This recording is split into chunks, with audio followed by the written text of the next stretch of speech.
Hey guys, sorry for jumping in here, but just wanted to let you guys know this is actually a podcast we recorded with Gianni from Universal Buyers Agents. This was on his platform and he shared the audio with us so that we can utilise it too.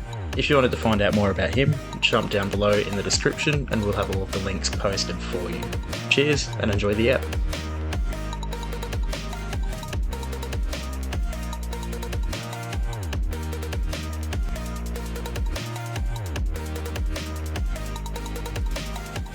Okay, hi all. I'm lucky enough to spend some time with Zeke and Oscar from Asset Road. Gents, thanks for joining me. No problem. Good to see you again. Once again. Thanks, gents. It's been a pleasure. So look, essentially, we're in a bit of a high interest rate environment. We're under somewhat of inflationary pressure. We know expenses are fairly high.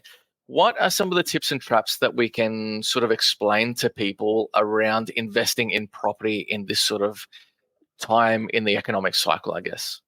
Yeah, I think it is a tough time if you're trying to get some servicing done at the moment. Like in our business, we've seen a lot of people come forward trying to get investment loans, and there's been a lot of issues around, obviously, with high interest. How do we actually service that? As in, how will the lender give us the money, and how can we fund basically the repayments over a duration of time?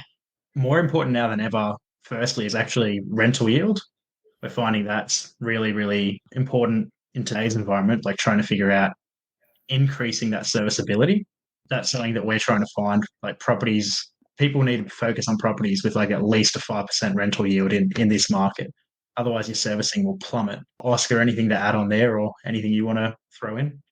Yeah, from what we do day in, day out, we speak to clients who have tried to invest in the past, and what I mean in the past, probably the last 12 months. And like, as Zeke said, around 5% yield minimum. A lot of clients are finding, properties out there, but the yield's less than 5%, so they're losing money. It doesn't technically make sense. And for the goals that they actually want to achieve, it probably sets them back, 2, 3, 4 years in the scheme of things. So finding the right property with the right purchase price and a yield that actually pays for itself is vital in this day and age, because they are out there. You've just got to speak to the right professional and get them to guide you to find those right properties. Yeah, I hear you. And I think one of the traps as well in this current climate is the rental yield itself. So the biggest misconception I feel is that gross rental yield means a high cash flow. Not all the time does gross rental yield, in my opinion, yield a high cash flow. And that's because you have to look at the underlying expenses. So a great example is people buying strata title properties, strata titled units or townhouses or even villas. But they are typically high yielding property. However, the underlying costs associated with investing in those properties eats away at your cash flow, and they're no longer serviceable. If you have a look at the average sort of strata title property, especially in Sydney, you're looking at $800 to $1,200 as an average strata expense per quarter. So I think that being said, like other costs as well, like insurance premiums or council rates, typically if you're investing in a seaside or coastal town there with or a suburb with a lot of facilities in the area, then you're paying a higher council rate. So yeah. I know in sort of far north Queensland, some of the areas there, they charge $3,000 a half year or $6,000 a year in council rates. Yeah. So that's under inflation as well. So the council rates are a lot more expensive. Strata costs are expensive. Insurance premiums in some areas are expensive because of historical flooding and, adverse weather events as well. So that's probably the other misconception is a lot of people are very cost conscious as well. What are some of the ways that people can look to get into these sort of higher cash flow investment property as well, in your opinion, apart from just looking at the rental yields as well? What other strategies can they look for? Well, I think just quickly back on the point you were just mentioning, I think it shows that it's actually vital to get professional help, because if you speak to a professional, they genuinely, walk you through what's called a property investment analysis tool. So with all those expenses and the rates that you were talking about, they actually will pop in, dollar for dollar and actual real life projections and show you to the week or the month or the year, the exact amount of dollars you may be making or losing, so that if you are losing a bit of money, you can budget towards that, or if it matches with your plan and your goal, you can actually see it. So I think that's probably the most important tool when it does come to investing in the market that we are right now. Yeah, and on that note as well, you've obviously got like the professionals that you work with in terms of if you're living in Sydney or Western Australia and you're buying a property in Queensland, for example, getting a property manager that's not going to charge 12%. Again, the insurance point you made, do you have a trustworthy insurance broker or you're just going to go to your NRMA because your car's with them? Like we've all seen how that goes. So yeah, there's a lot of different things that come into it: property manager rates, insurance, any ongoing. You need to figure out, okay, how do we minimize that cost but still actually get a bit of big for buck? So yeah, that is just as important as the overall yield, especially with strata properties. You're right. And then on to the next point of, how do they actually find those kind of properties and stuff like that? Well, obviously, number one, professional. If you go to someone who does it for a living, obviously they're going to have a good idea. But there's a lot of other reports out there as well. You can do your own research. Like CoreLogic's a great tool. Michael Matusik has a good newsletter where he provides a bit of oversight on things. And you can actually read all these reports and go into rental yields. And you can even look for net rental yields and stuff like that. Additionally, there's programs now, ChatGPT, can't rave about it enough. You can literally go on there and ask that, or Microsoft Bing, hey, I want to find properties that are, costing XYZ to purchase with a yield of XYZ. Roughly, where can I find them? And it'll actually give you suburbs. Like I've tested it, and it may not understand the full risk of those properties and that, but that's when you can get an idea and then speak to someone and get further assistance. And I think as well, like there's a lot of courses out there as well. So Zeke and I, with one of our podcasts maybe 2 years ago, we actually interviewed someone who joined a property investment course to learn about it from a guru. And then he went out on his own and did the research that he learned. And now he's got a couple properties under his belt, which are performing well. So there are a lot of tools out there. And this podcast here, you've got TikTok reels, videos. There's so much information nowadays. And when people say, I don't know where to start, there's kind of no excuse because all you got to do is just pick up your phone and search it and you're fine. We're in the information world now. Yeah, definitely this day and age, like there's no excuse around not being able to educate yourself and understand. I think it's more a matter of time. And if you mentioned before, looking at seasoned professionals that have done this sort of day in and day out, they essentially, I say that the three biggest benefits that a professional will give you is they'll give you your time back, so the overall touch time associated with purchasing an investment property. They'll have a quicker turnaround time because they're more experienced. They know how to navigate through the process a lot quicker, and they're more than likely to deliver a higher quality outcome so that you can avoid risks, have a better performing investment property. So for those sort of big three, that's one of the reasons why you'd probably look to employ a professional to help you out with any number of aspects associated with purchasing a property, whether it be a mortgage broker to look at a loan or a buyer's agent or a property manager, or I know this is probably one of the unavoidable ones, but a property lawyer, or even a property lawyer rather than a standard conveyancer, because I feel sometimes conveyancers just go through the motion, whereas a property lawyer will act in your best interest. Yeah. And you mentioned before, another one that I've been using a lot lately is an insurance broker. So any sort of mum and dad that has 3 or 4 policies and then they tack on an investment property on top of that, like really you need to be reviewing your overall general insurance as well. So I think that's another big benefit.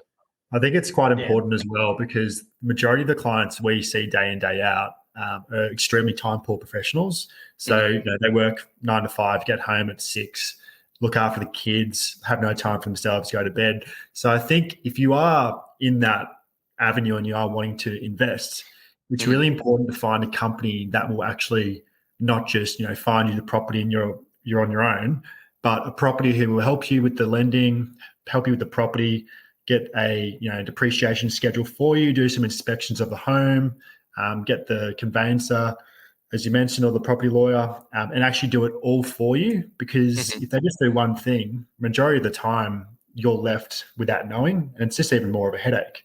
So researching the right company is also a big part of it all. Yeah. And I wanted to touch. Sorry. As one person trying to do all of that research and figure out everything, as we just said, like we've been on here talking now for like 10 minutes and we've gone through so many different things that you need to be aware of. Like there's 5, 6, 7, 8 professionals you can tie in. How do you get the contact with each of them, know that they're good at what they do, people that actually work well together? Because if you've got a property manager who doesn't work well with an accountant, who doesn't work well with a mortgage broker, who doesn't work well with insurance brokers, even getting things like building and pest inspections or tax depreciation schedules. Like there's so much to it. If you sat down and did that research, like what is the risk reward trade off there? I would just see a professional, in my opinion. Yeah, no, I hear you. I'm definitely a big advocate around surrounding yourself with a team of professionals to support you throughout the journey. Yeah. But there was one thing I wanted to touch back on. We were talking about cash flow a little bit, just to sort of wind it back a touch. I feel one of the traps around cash flow is people purchase any old property without considering the cash flow and simply say that they're negative gearing. Now, a lot of these people can't afford to be negative gearing, and it might not have the forecast, the cash flow forecast, to return to parity or cash flow neutrality in future. And I think that's one of the biggest mistakes that people make is they just say that they're negative gearing with no sort of foresight into whether it will eventually be cash flow positive. And these aren't the people that should be negative gearing as well. Have you seen sort of any examples of this? Absolutely. And that's a brilliant point. Even people, I feel like there's a huge misconception around what negative gearing even is. Like you can have a property that's cash flow positive, like week by week, for example. It might be mortgage repayments of $500 a week for simplicity, and the rent of $600 a week. Technically, you're getting the money per week, right? But then with annual expenses, depreciation, insurance rates, depreciation, all of that kind of thing, it actually ends up cash flow negative overall throughout the whole year. Some depreciation can be 15 grand for a brand new property. Your interest costs as well over the whole year. You get all of these costs put together, minus your rental yield. Generally, you can get negative gearing without actually feeling that cash flow impact per week. So there's a huge misconception there, which blows my mind. People aren't aware you don't have to be losing $200, $300 per week. You can break even on a property weekly, and then the depreciation and interest etc. will fix you up. Yeah, I think it's quite silly the whole mindset of it. And listening to your other episodes, Gianni, I've heard you're saying it that you're not a big fan of negative gearing. So when you can get the tax benefits from finding a property which pays for itself as well, like why wouldn't you just do that? Eliminates the headache, and you also get the money back. It's not that I'm a big advocate, is I see a lot of people doing it. It's not as if I'm a big opponent to it, but I see a lot of people doing it and they shouldn't be. If you're a high income earner and you can get away with negative gearing, then please be it, if that's part of your strategies. Because I know there's some people that are purely growth focused, and they're purely growth focused because they have excess income. They're single, high income earners, or they're both professional couples without any kids, and they've got cash to splash sort of thing. And they have the foresight to say, in 5 or 10 years, this property will pay for itself, or we're going to look to sell this property, and it's making more in terms of growth than it is in yield. Like these people have the foresight to understand where the growth markets are. They take care of tax depreciation as well. But I sort of think there's a lot of people out there that lose money because they don't understand cash flow and they don't understand negative gearing. And my idea is if your property isn't growing at X amount or more than what you're losing, technically you're losing. Okay, regardless of the tax breaks. The other thing as well is I see a lot of people, they negative gear on low income. So let's say, for example, you're on 100 grand and you might be paying, I'm going to guess here, an average tax rate of 25%. You're only really claiming 25 cents to the dollar for every dollar you lose. So that being said, your property has to be going up more than what you're losing, what you're claiming as tax depreciation, essentially. And I just don't think there are enough people out there that are making that much money to warrant negative gearing for that longer term. It's really a give and take scenario. Like, as you said, you're on 100 grand total per year, you're paying about 25 per year. I think that there's a very big Australian mindset that you just don't want to pay tax, right? Like there's so many people that I talk to, and this is a complete segue here, but they'll be like, oh, I've worked my whole life, I want the pension. The pension might pay them 30 grand a year as a couple, but they want that pension. Instead of then going and investing and building up funds to get 50 grand a year, which is more income than the pension would give them, they go, oh, but I've worked my whole life, I deserve the pension. It's the same thing with tax. So I don't want to pay tax. Even if it cost me money, I don't want to pay it. So that's the entitlement mentality. I've paid my taxes. I'm entitled to the pension, sort of thing. Like, and I think as well, a lot of people, believe negative gearing is the way to go because no one has learned anything about, property investing. They're just hearing from the trends and what everyone's saying, and everything leads back to a bit off topic again, but everything kind of leads back to education when you're young at school. Like there should be a class literally about building wealth, property investing, what negative gearing, positive gearing, and kind of explain the ins and outs of that. Because a lot of people are losing money and investments going backwards because they're just not educated. So I think that's also a big factor when it comes to it. Yeah, 100%. If you don't have the financial literacy, I don't think that you should be putting money into something that you don't understand. So with that being said, you need to educate yourself more than anything. Yeah, very good. Definitely.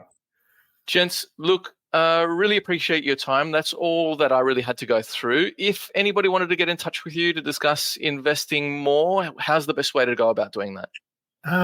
Probably best way at the moment is through our Instagram account, just at Asset Road, or our website, which is www.assetroad.com.au. We've also got a podcast called the Finance Bible Podcast.